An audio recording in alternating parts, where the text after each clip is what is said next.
Imagine this. You fought in the resistance.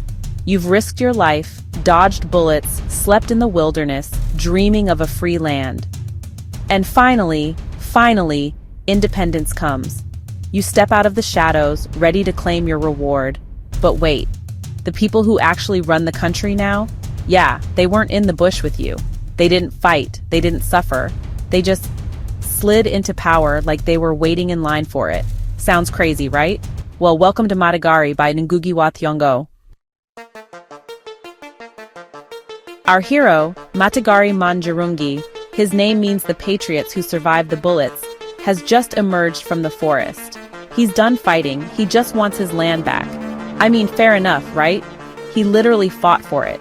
But instead of a hero's welcome, he finds out that the same oppressive system is still running the show.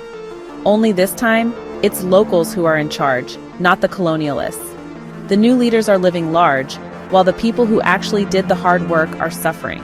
Sound familiar? Matigari isn't having any of it. He starts walking around asking people the most dangerous question in a dictatorship. Where can I find truth and justice?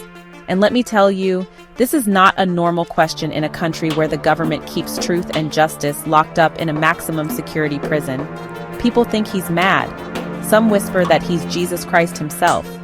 Others say he's a ghost. Some even say he's a woman.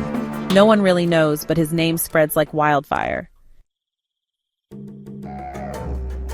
At one point, he says, "My only thirst and hunger are to do with my troubled spirit. I have traveled far and wide looking for truth and justice."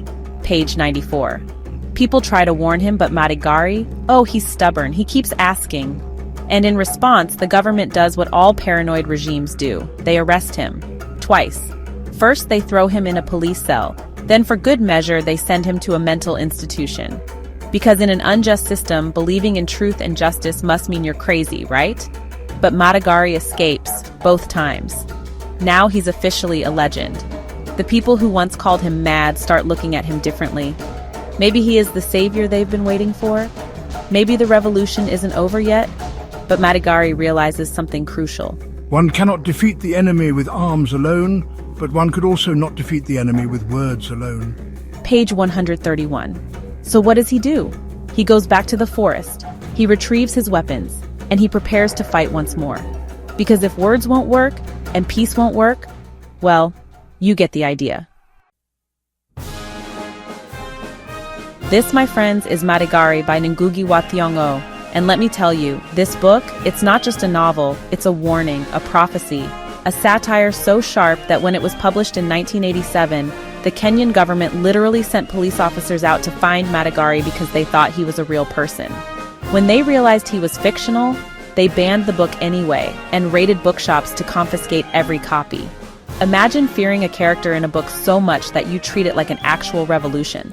So what makes Matigari so powerful? It's not just the story.